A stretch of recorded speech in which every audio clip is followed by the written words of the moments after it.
మొక్కజొన్న పంటలో మనకు విత్తనం విత్తిన కాడి నుంచి నెంబర్ ఆఫ్ స్ప్రేయింగ్స్, కొన్ని స్ప్రేయింగ్ రూపంలో కొన్ని మందులను ఇవ్వడం జరుగుతుంది. మరియు రసాయన ఎరువుల రూపంలో నేల ద్వారా కొన్ని పోషక పదార్థాలను ఇచ్చినప్పుడు మాత్రమే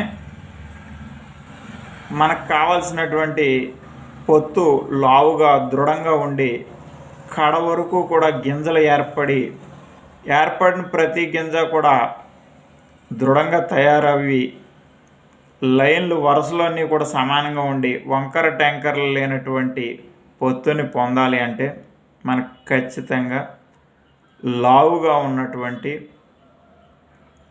మొక్కజొన్న మొక్క మనకు కావాలి. మొక్కజొన్న దృఢంగా పెరగాలి అంటే, కాండం లావుగా ఉండాలి అంటే మొక్కజొన్న ఎక్కువ పోషక పదార్థాలను భూమి నుంచి గ్రహించుకోవడం జరుగుతుంది. ఈ మొక్కజొన్న కాండం లావుగా రావాలి, వచ్చినప్పుడు మాత్రమే మనకి దృఢమైనటువంటి బాగా బారైనటువంటి లెంత్గా ఉన్నటువంటి బరువైనటువంటి కండి రావటం జరుగుతుంది. మనకి దంటు సైజు కనుక లావుగా లేనప్పుడు అది పొందడం అసాధ్యం.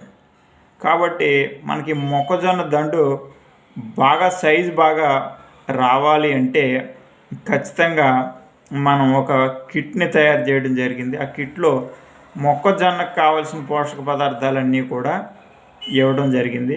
కొన్ని స్ప్రేయింగ్ రూపంలో కానివ్వండి, కొన్ని ఎరువుల రూపంలో కానివ్వండి, మనకి మొక్కజొన్న కిట్ని తయారు చేయడం జరిగింది. దాంట్లో ఇవన్నీ కూడా ఈ ఉత్పత్తులన్నీ కూడా ఉంటాయి.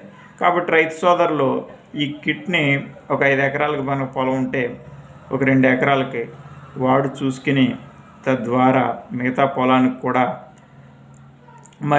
మళ్ళీ సంవత్సరం మనం ఈ యొక్క ఉత్పత్తుల్ని ఉపయోగించుకుని మంచి దిగుబడి సాధించాలని కోరుతున్నాం.